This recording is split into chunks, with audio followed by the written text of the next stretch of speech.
बोलिए वृंदावन बिहारी लाल की जय। आप भाग्यशाली हैं, आप घर बैठे श्री भक्तमाल की कथा सुन रहे हैं। महर्षि अत्रि जी के तप से संतुष्ट होकर भगवान शिवजी ही दुर्वासा रूप से उनके पुत्र बने थे। रुद्रावतार थे, अतः स्वभाव में रौद्रता स्वाभाविक थी, परंतु थे परम समर्थ। पुराणों में आपकी बड़ी विलक्षण कथाएं मिलती हैं। पूर्व श्री अम्बरीश जी एवं द्रौपदी जी के प्रसंग में इनका स्मरण किया जा चुका है। एक प्रसंग यहाँ भी दिया जा रहा है। एक बार ये कहते हुए घूम रहे थे कि मैं दुर्वासा हूँ, मुझे निवास करने के लिए एक स्थान चाहिए, परंतु याद रखना मुझे तनक से भी अपराध पर क्रोध आ जाता है। भला जानबूझकर कौन विपत्ति बुलाने लगा। तीनों लोकों में किसी ने भी अपने यहाँ रहने का साहस रखने का साहस नहीं किया। अंत में घूमते घूमते द्वारका पहुँचे। सबके परमाश्रय भगवान श्री कृष्ण ने इन्हें आदरपूर्वक बुलाकर अपने निज सदन में वास दिया। कभी तो ये हजारों मूर्तियों का भोजन अकेले ही खा जाते थे, कभी एक बालक की तरह थोड़ा सा पाकर ही रह जाते थे। कभी दिन में बाहर निकल जाते तो दिन भर लौटते ही नहीं, भोजन दरा ही रह जाता था। कभी आधी रात को भोजन मांगते, सर्व सम्राट प्रभु ने सब व्यवस्था की। एक दिन इन्होंने अपने ठहरने के लिए स्थान में आग लगा दी।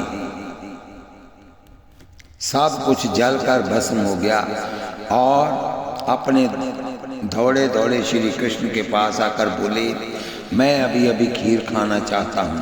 श्री कृष्ण का संकेत पाते ही महारानी श्री रुक्मिणी तुरंत ही स्वर्ण थाल में खीर परोस कर लाई। दुर्वासा जी थोड़ी सी खीर खाकर श्री कृष्ण से बोले, आप इस जूठी खीर को तुरंत अपने अंगों में पोत लो और रुक्मिणी को भी पोत दो। भगवान ने वैसा ही किया। तदंतर मुनि ने श्री रुक्मिणी जी को एक रथ में जोत कर उस पर स्वयं सवार होकर जिस तरह सारथी घोड़ा को चाबुक मारता है, उसी तरह कोड़े मारते हुए रथ चलाने लगे। रथ राजमार्ग से जा रहा था। भयवश किसी को कुछ कहने का साहस नहीं हो रहा था। श्री रुक्मिणी जी अत्यंत श्रमित होकर जब पृथ्वी पर गिर पड़ी तो रथ से कूदकर दक्षिण दिशा की ओर भागने लगे। पीछे पीछे श्री कृष्ण भी दौड़े और कहते जा रहे थे कि भगवान प्रसन्न होइए। तब दुर्वासा खड़े हो गए और बोले, वासुदेव, तुमने क्रोध को जीत लिया है। अब मैं तुमको प्रसन्न होकर वर देता हूँ कि तुम संपूर्ण विश्व को प्रिय होगे। तुम्हारी अक्षय कीर्ति होगी। तुमने पूरे शरीर में खीर लगाई है, अतः तुम्हारा शरीर समस्त अस्त्र शस्त्रों से अभेद रहेगा। किंतु तुमने पैर के तलवे में खीर क्यों नहीं लगाई? बस केवल ये तुम्हारे पाद तल निर्भय नहीं बन सके। तत्पश्चात श्री रुक्मिणी जी से बोले, कल्याणी, तुमको रोग तथा जरा नहीं स्पर्श करेगी। तुम्हारी अंग कांति कभी मलिन नहीं होगी। इतना कहकर महर्षि अंतर्ध्यान हो गए। श्री रुक्मिणी जी को साथ लेकर श्री कृष्ण घर आए तो देखा कि मुनि के जलाई अथवा नष्ट की हुई सभी वस्तुएं सुरक्षित हैं। ऐसा ही आपके अनेकों चरित्र हैं। ये ऋषिगण श्री शौनक जी के साथ रहते थे। कौन? 88,000 ऋषि। ये ऋषिगण श्री शौनक जी के साथ रहते थे। श्री जाबाला जी ये एक ऋषि हैं। ये धर्म और नीति में बड़े ही निपुण थे। चक्रवर्ती महाराजा अधिराज श्री दशरथ जी इनके मंत्रणा लिया करते थे। ये उनके यहाँ मंत्री पद पर प्रतिष्ठित थे। श्री मद वाल्मीकि रामायण में वर्णन आता है कि जब श्री भरतलाल जी श्री राम जी को मनाने चित्रकूट गए थे तो ये भी साथ थे। वहाँ पर उन्होंने बड़े ही चातुर्यपूर्ण ढंग से श्री राम जी के श्री मुख से परमार्थ का विवेचन सुनने की लालसा से स्वार्थ को प्राधान्य देते हुए श्री राम से घर लौटने का आग्रह किया है। नीति प्रीति परमार्थ स्वार्थ सुजान श्री रामचंद्र जी ने मुनि के भाव को जानकर बड़े ही शास्त्रानुमोदित ढंग से परमार्थ का निरूपण किया है। श्री जमदग्नि जी इनका चरित्र पूर्व आ चुका है। बोलिए वृंदावन बिहारी लाल की जय। आपका कथन है कि जब से जिनके हृदय में मंगल धाम श्री हरि बसने लगते हैं तभी से उनके लिए नित्य उत्सव हैं, नित्य लक्ष्मी और नित्य मंगल हैं। बोलिए वृंदावन बिहारी लाल की जय। मारकंडे जी की कथा सुनिए। ये मृकंड ऋषि के पुत्र हैं। कहा जाता है कि पहले मृकंड ऋषि के कोई संतान नहीं थी, परंतु इनको इस बात की कोई चिंता भी नहीं थी। ये निरंतर तप स्वाध्याय आदि में लगे रहते थे। एक दिन प्रातः काल ज्यों ही कुटी से बाहर निकले, एक स्त्री ने इनको देखकर मुंह फेर लिया और बड़बड़ाने लगे कि आज सवेरे सवेरे निसंतान का मुख देखा, पता नहीं क्या होने वाला है। श्री मृकंड ऋषि को ये देख सुनकर बड़ी गिलानी हुई और तब इन्होंने पुत्र की कामना से पत्नी सहित कठिन तप करके भगवान आशुतोष शंकर को प्रसन्न किया। श्री शिव जी ने दर्शन दिया और पुत्र का योग ना होने पर भी एक पुत्र का वर दिया, परंतु साथ ही ये भी कह दिया कि इस बालक की आयु केवल 16 वर्ष की है। पिता माता को पुत्र प्राप्ति से जहाँ अपार हर्ष हुआ, वहाँ अल्प आयु विचार कर दुख भी बहुत होता था। श्री मृकंड ऋषि ने अपने पुत्र मारकंडे के सभी संस्कार समय समय पर किए। मारकंडे जी विधि पूर्वक वेदों के अध्ययन करके तप और स्वाध्याय से संपन्न हो गए। इन्होंने आजीवन ब्रह्मचार्य का व्रत ले रखा था। जब इनकी आयु का 16वां वर्ष प्रारंभ हुआ तो माता पिता अत्यंत उदास रहने लगे। जब मार्कंडे जी को उदासी का कारण ज्ञात हुआ तो वह बोले, पिताजी, जब भगवान शिव जी ने कृपा करके आपके भाग्य में पुत्र न होने पर भी पुत्र प्रदान किया तो क्या वह मेरी अल्पायु को दीर्घायु नहीं कर सकते हैं? आज दुखी न हो, मैं भगवान शंकर को प्रसन्न करके जोगनियों के लिए भी दुर्जय मृत्यु को जीतकर मरण भय से सर्वदा मुक्त हो जाऊंगा। तदंतर श्री मार्कंडे जी माता पिता की आज्ञा और आशीर्वाद लेकर श्री शिव आराधना में लग गए। निश्चित समय पर काल आया। उस समय ये मृत्युंजय स्तोत्र द्वारा श्री शिव जी का स्तोत्र कर रहे थे। काल को देखकर स्तोत्र पाठ करते हुए अधीर होकर शिवलिंग में से लिपट गए। भगवान शिव जी को भक्त की विकलता देखी नहीं गई। वह तत्काल ही प्रकट होकर क्रोध में भरकर मेघ के समान गर्जना करते हुए काल की छाती में लात मारे। महाराज जो ठहरे, श्री शिव जी ने इन्हें अजर अमर होने का वर दिया। तपस्या करते करते श्री मार्कंडे जी को 6 मनवंतर व्यतीत हो गए। 7वें मनवंतर में इंद्र को भय हुआ और इनके तप में विघ्न डालने के लिए ऋतुराज बसंत और कामदेव के साथ पुंश स्थली नाम की अप्सरा को भेजा, परंतु श्री नारायण परायण श्री मार्कंडे जी पर इनका कुछ भी प्रभाव नहीं पड़ा। विशेष बात तो ये थी कि शिव जी ने काम को जीता, क्रोध ने धर्द बोछा दबाया। क्रोध श्री नारद जी ने काम क्रोध दोनों को जीता तो अहंकार ने दबोच लिया, परंतु इनके न काम व्यापक सका न क्रोध विभूत ही हुए और न अहंकार के ही शिकारी हुए। एक रस अपने स्वरूप में स्थिर बने रहे। भगवान नर नारायण ने प्रसन्न होकर दर्शन दिया। ऋषि ने पूजा स्तुति की, उन्होंने वर मांगने को कहा। तब ऋषि ने कहा कि आपके दर्शन से बढ़कर क्या है, जो मैं मांगूं तथापि मैं आपका उस अद्भुत माया को देखना चाहता हूँ जिससे मोहित होकर सभी लोक एवं लोकपाल अद्वितीय वस्तु ब्रह्मा में अनेकों प्रकार के भेद विभेद देखने लगते हैं। तुम्हारी अभिलाषा पूर्ण होगी, ये कहकर भगवान अंतर्धान हो गए। एक दिन संध्या समय पुष्प भद्रा नदी के तट पर बैठे ऋषि भगवान की उपासना में तन्मय हो रहे थे। उसी समय अकस्मात बड़े जोर की आंधी चलने लगी और जल की घोर वर्षा हुई। चारों समुद्रों ने उमड़कर संपूर्ण पृथ्वी मंडल को डुबो दिया। पृथ्वी नहीं, आकाश स्वर्ग आदि सब कुछ डूब गए, केवल महामुनि ही बचे। ज्ञानी होने पर भी मुनि व्याकुल और भयभीत हो गए।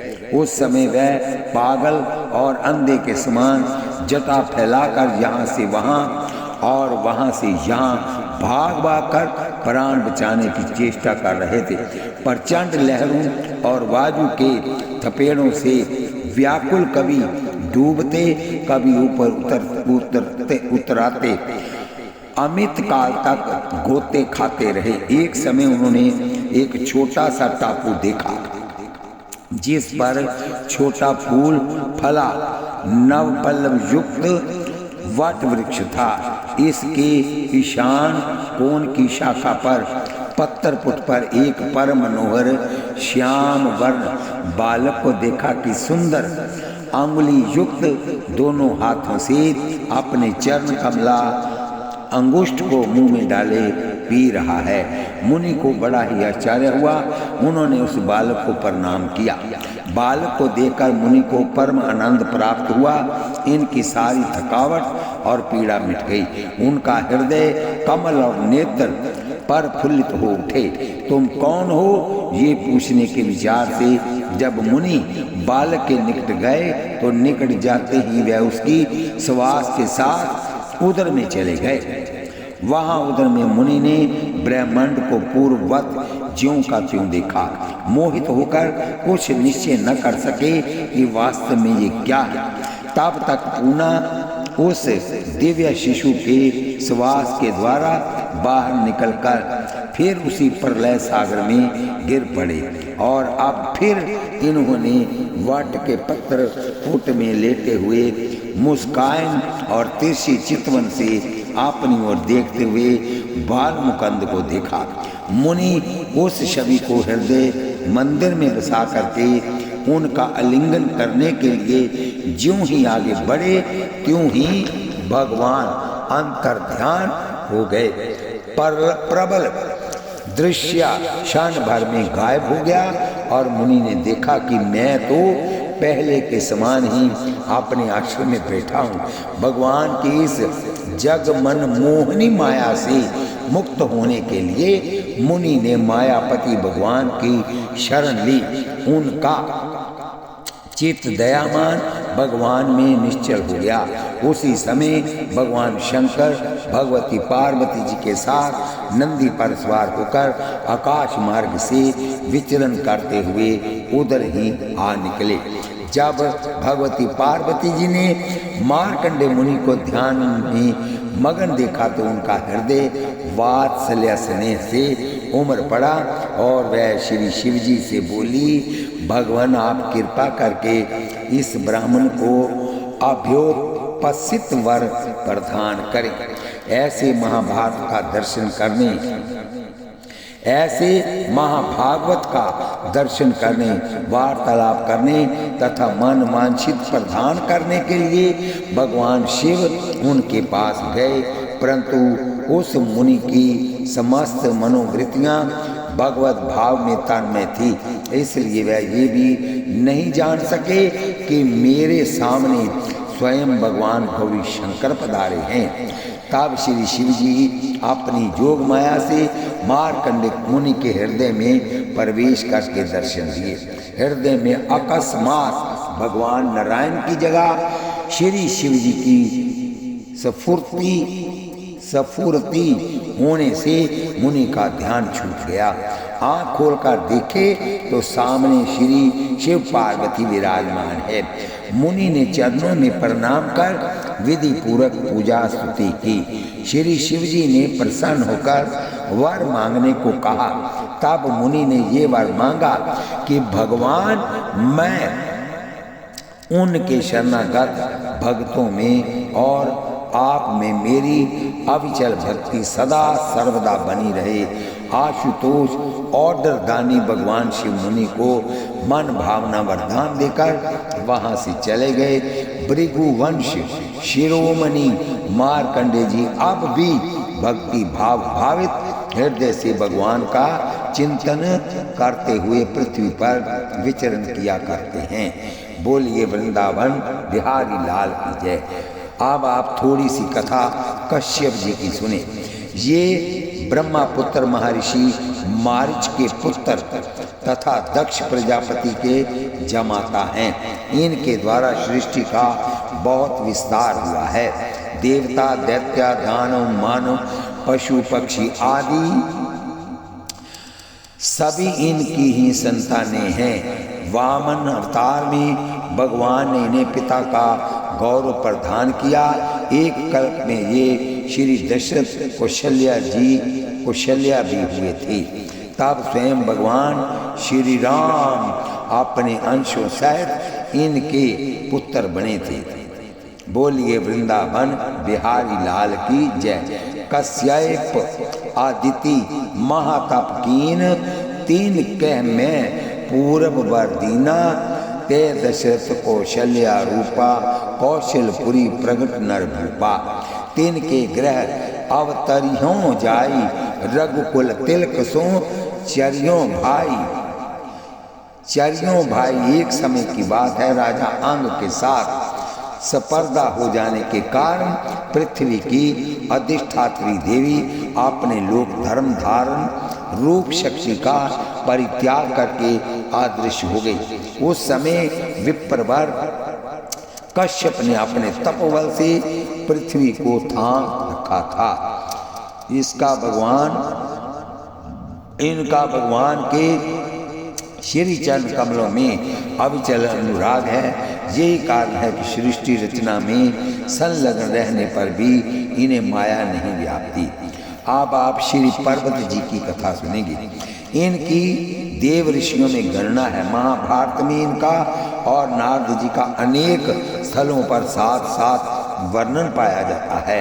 श्री नारद जी की ही तरह ये भी अविचल शील स्वभाव के हैं। अद्भुत रामायण में कथा आती है कि एक बार श्री नारद जी और श्री पर्वत दोनों मित्र साथ साथ विचरते हुए श्रीनगर के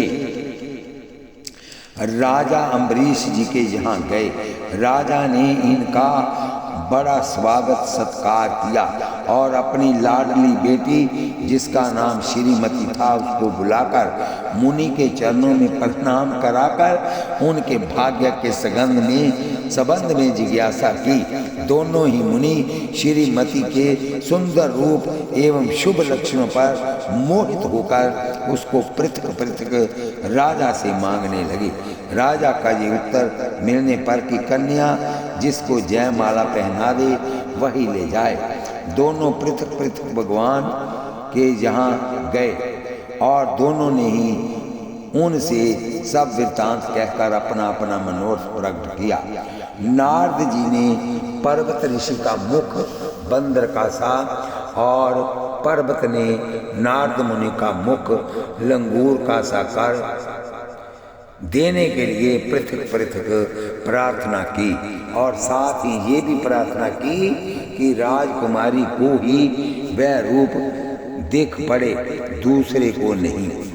भगवान ने दोनों से एम वस्तु कहा। तत्पश्चात दोनों ही राजा के जहाँ गए। राजा ने बुलाकर कहा कि दोनों ऋषियों में से जिसे चाहो उसे जयमाला पहना लो। कन्या जयमाला लिए खड़ी है। उसे वहाँ एक बंदर और एक लंगूर और एक सुंदर धनुषधारी पुरुष दिख पड़े। ऋषि कोई ना देख वह ठिठ कर रह गई। संकोच का कारण पूछे जाने पर उसे जो दिख रहा था वह उसने कह दिया और जयमाल धनुषधारी पुरुष भगवान श्री राम के गले में डाल दिया। भगवान उसे लेकर अंतर ध्यान हो गए। इस रहस्य को ना समझकर दोनों ऋषि भगवान के पास गए और उलांबा दिया। भगवान ने कहा कि हम भक्त पराधीन हैं, तुम दोनों ही हमारे भक्त हो, अतः हमने दोनों का कहा किया। ऋषियों को जब ये मालूम हुआ कि यही कन्या को ले गए, दोनों ने ही उनको शाप दिया कि मम अपकार कीन तुम भारी, नारी विरहा तुम होब दुखारी, कपि आकृति तुम कीन हमारी, करी है किस सहाय है तुम्हारी। बाद में जब इन्हें आत्म स्वरूप का ज्ञान हुआ है तो ये बहुत ही पश्चाताप किए हैं और भगवान से शाप के मिथ्या हो जाने की प्रार्थना की है, परंतु भगवान ने शाप को अपनी इच्छा कहकर दोनों को समझा बुझाकर विदा किया। बोलिए वृंदावन बिहारी लाल की जय। अब आप श्री पराशर जी की कथा सुनी। ये ब्रह्म ऋषि वशिष्ठ जी के पुत्र, महर्षि शक्ति जी के पुत्र एवं भगवान वेद व्यास जी के पिता। इनकी माता का नाम अदृश्यंती था। इन्होंने 12 वर्ष तक माता के गर्भ में ही रहकर वेदाभ्यास किया था। इनके द्वारा रचित पराशर स्मृति में धर्माधर्म का बड़ा विवेकपूर्ण निर्णय किया गया है। धर्म के संबंध में इनका कथन है कि जो मनुष्य परम दुर्लभ मानव जन्म को पाकर भी काम परायण हो, दूसरों से द्वेष करता है और धर्म की अवहेलना करता है, वह महान लाभ से वंचित रह जाता है। बोलिए वृंदावन बिहारी लाल की जय। प्रातः काल, सायंकाल, रात्रि में अथवा मध्याह्न में किसी भी समय श्री नारायण का स्मरण करने से पुरुष के समस्त पाप तत्काल क्षीण हो जाते हैं। बोलिए वृंदावन बिहारी लाल की जय। अब आप कथा सुनेंगे 18 पुराण, भावार्थ सुनिए। ये ब्रह्म पुराण आदि 17 पुराण साधन हैं और श्रीमद्भागवत पुराण साध्य है। पुराणों में ये फल रूप है। इन सभी पुराणों में विशेषता श्रीमद्भागवत में स्वयं भगवान के श्रीमुख से परम धर्म कहा गया है। श्रीमद्भागवत में चतुर्श्लोकी सभी वेदों का सार है। 18 पुराण विस्तृत हैं, उदार हैं। इनके सुनने से अंतःकरण पवित्र होता है। इनमें अनेक प्रकार की कथाओं का वर्णन है जिससे इष्ट देव में रुचि उत्पन्न होती है। हजारों करोड़ों अरबों खरबों जन्मों के पुण्य इकट्ठे हों तब कहीं जाकर कोई भक्त कोई अपने घर में श्रीमद्भागवत कथा का आयोजन कर सकता है। करोड़ों जन्मों के पाप। और अगर कोई कथा करा लेता है तो उसके करोड़ों जन्मों के पाप, अरबों खरबों जन्मों के पाप क्षण भर में कथा कराने से नष्ट हो जाते हैं। कोई भाग्यशाली ही श्रीमद् भागवत कथा अपने घर में करवा सकता है। हे रस भावना प्रवीण रसिक जनों जी, श्रीमद् भागवत वेद रूप कल्प वृक्ष का पका हुआ फल है। श्री सुखदेव रूप तोते के मुख का संबंध हो जाने से ये परमानंदमयी सुधा से परिपूर्ण हो गया है। इस फल में छिलका, गुठली, रेशा आदि त्याज्य अंश तनिक भी नहीं है। ये मूर्तिमान रस है। जब तक शरीर में चेतना रहे तब तक इस दिव्य भागवत का निरंतर बार बार पान करते रहो। जब तक जियो तब तक श्रीमद् भागवत का रस प्राप्त करते रहो। ये पृथ्वी पर ही सुलभ है। श्री सनकादिक जी कहते हैं कि श्रीमद् भागवत की कथा वेद और उपनिषदों के सार से बनी है, इसलिए उनसे अलग उनकी फल रूपा होने के कारण ये बड़ी ही उत्तम जान पड़ती है। यहाँ यदि कोई ये शंका करे कि वेद, उपनिषद और पुराणों से ही प्रादुर्भूत ये भागवती कथा उनसे श्रेष्ठ क्यों? समाधान ये है, जिस प्रकार रस वृक्ष की जड़ से लेकर शाखाग्र पर्यंत रहता है, किंतु इस स्थिति में उसका आस्वादन नहीं किया जा सकता है, वही जब अलग होकर फल के रूप में आ जाता है तब संसार में सभी को प्रिय लगने लगता है। दूध में घी रहता है किंतु उस समय उसका अलग स्वाद नहीं मिलता है, वही जब उससे अलग हो जाता है तब देवताओं के लिए भी स्वादवर्धक हो जाता है। खांड ईख के ओर शोर और बीच में भी व्याप्त है, यद्यपि अलग होने पर उसकी कुछ और ही मिठास होती है। उसी प्रकार ये भागवती कथा वेदादिकों में से पृथग्भूता फलाकृति होने से विशेष माधुर्य गुण वाली है। बोलिए वृंदावन बिहारी लाल की जय। श्री ब्रह्मा जी की तपस्या से प्रसन्न होकर भगवान ने इन्हें अपना दर्शन दिया, अपने निर्गुण सगुण स्वरूपों का ज्ञान दिया, सृष्टि रचने की समर्थ्या दी और सृष्टि करते हुए भी संसार में लिप्त न हो इनके लिए चतुर्श्लोकी का उपदेश दिया। श्री भगवान ने कहा, अनुभव, प्रेमा भक्ति तथा साधनों से युक्त अत्यंत गोपनीय अपने स्वरूप का ज्ञान मैं तुम्हें कहता हूँ, तुम उसे सुनकर ग्रहण करो। जितना मेरा विस्तार है, मेरा जो लक्ष्य है, मेरे जितने और जैसे रूप गुण और लीलाएं हैं, मेरी कृपा से तुम इनका तत्व ठीक ठीक वैसा ही अनुभव करो। सृष्टि के पूर्व मैं ही मैं था, मेरे अतिरिक्त न स्थूल था न सूक्ष्म और न तो दोनों का कारण अज्ञान। यहाँ ये सृष्टि नहीं है, वहाँ मैं ही मैं हूँ। और इस सृष्टि के रूप में जो कुछ प्रतीत हो रहा है वह मैं ही हूँ, और जो कुछ बच रहेगा वह भी मैं ही हूँ। वास्तव में न होने पर भी जो कुछ अनिर्वचनीय वस्तु मेरे अतिरिक्त मुझ परमात्मा में दो चंद्रमाओं की तरह मिथ्या ही प्रतीत हो रही है, अथवा विद्यमान होने पर भी आकाश मंडल के नक्षत्रों में राहु की भांति जो मेरी प्रतीति नहीं होती, इसे मेरी माया समझना चाहिए। जैसे प्राणियों के पंचभूतर्चित छोटे बड़े शरीर में आकाश आदि पंच महाभूत उन शरीरों के कार्य रूप से निर्मित होने के कारण प्रवेश करते भी हैं, और पहले से ही उन स्थानों और रूपों में कारण रूप से विद्यमान रहने के कारण प्रवेश नहीं भी करते हैं, वैसे ही उन प्राणियों के शरीर की दृष्टि से मैं उनमें आत्मा के रूप से प्रवेश किए हुए हूँ और आत्म दृष्टि से अपने अतिरिक्त और कोई वस्तु न होने के कारण उनमें प्रविष्ट नहीं भी हूँ।